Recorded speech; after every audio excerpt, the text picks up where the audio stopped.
Welcome to the Three Hardest Things in Life, episode 0. A friend of mine recommended that I do this just so people understand what I'm doing and who the audience is, etc. Anyway, my name is Joel Eberly.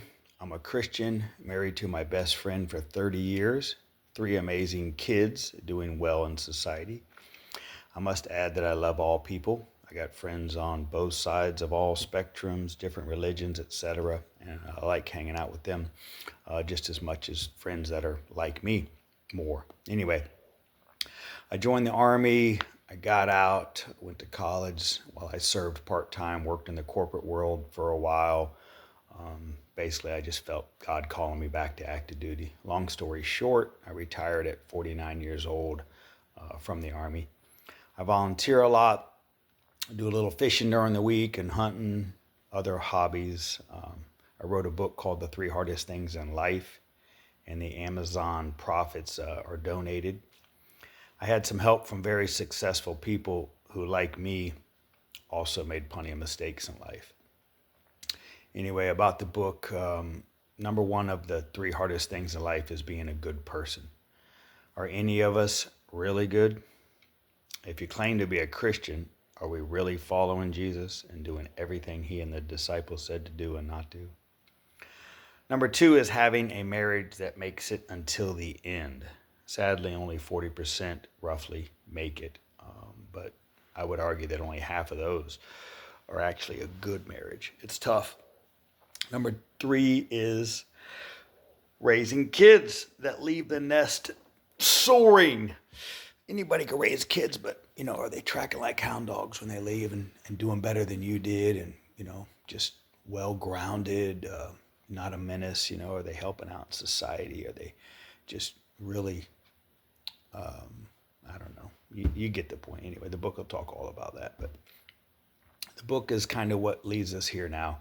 I have a friend who runs a large alcohol and drug recovery center, and after hearing about my book and us hanging out when I first moved here a couple years ago, he asked me to speak to his men weekly. This blossomed to also speak at another sober house. Anyway, I can assure you I am no preacher or public speaker. I'm just a guy who likes to serve God as my way of saying things because he's been very good to me. After almost 2 years of reading from my book and other inspirational books, some of the guys in these rehab programs asked me to record it so they can go back and listen to it, etc. when they graduate and move on throughout the U.S. and turn their friends on to it, etc. Some guys like my style, some don't. Teach his own. Anyway, I recorded the first one, and then I texted a bunch of friends asking for feedback. It was positive, many suggestions on how to tweak it, but most were like, hey, just keep being you. The reason I don't film the audience is because of privacy. And I don't put the camera on me because this is not about me, and I don't want the camera on me. I'm not trying to do a show. I'm not trying to get likes and hits. I'm just trying to help people out. I'm just hoping people will listen to it during their commute or workout, etc., share it with people, etc. It's not just for men in recovery, it's for all people. But that's obviously my audience. And, it basically talks about the three hardest things in life, along with lots of other manly topics, etc. I read things underlined from books that I've read in the past. So whatever, I could have read it 5, 10 years ago or last year, and I underline things that I like, that I think are profound or that hit me, and I'll just share it with them. Sometimes it falls on deaf ears. Sometimes they're like, oh, that's deep. I've learned that many of these guys will go down long rabbit holes because they're working through some serious problems.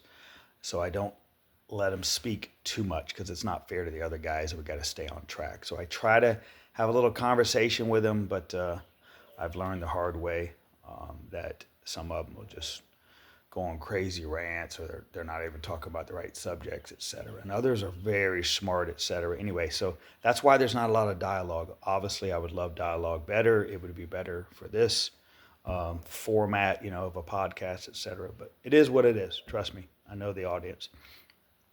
I have many discussions with these guys after in that room one-on-one, or a couple of them will come up, or some of them will follow me to my truck or say, hey, can I get a copy of your book? And we'll talk about things. Some of these guys graduate and stay here locally. I hang out with them. Just great guys. Others, sadly, go back, and you'll see them there, 2, 3, 4 months later, they're back. And I'm like, dude, what are you doing here? Anyway, I don't judge them. It's harder for some people. They can't go back to a pristine environment. They're basically going back and hanging out with the same people in the same environment, and they weren't ready to leave the nest yet. They're still not, disciplined enough, and they still are weak. Some of them are really movers and shakers in society that just kind of made a mistake. Others have had horrible past, did horrible things, jail, prison. They're only there because their lawyer said, hey, this will look good. So anyway, it's all over the board. God's working at these facilities, I can tell you that. Many of these men end up, doing great things. They stay on, they work there, they become counselors, they go out and do great things. Anyway, it's sad that there's such a need for this in society, but it is what it is.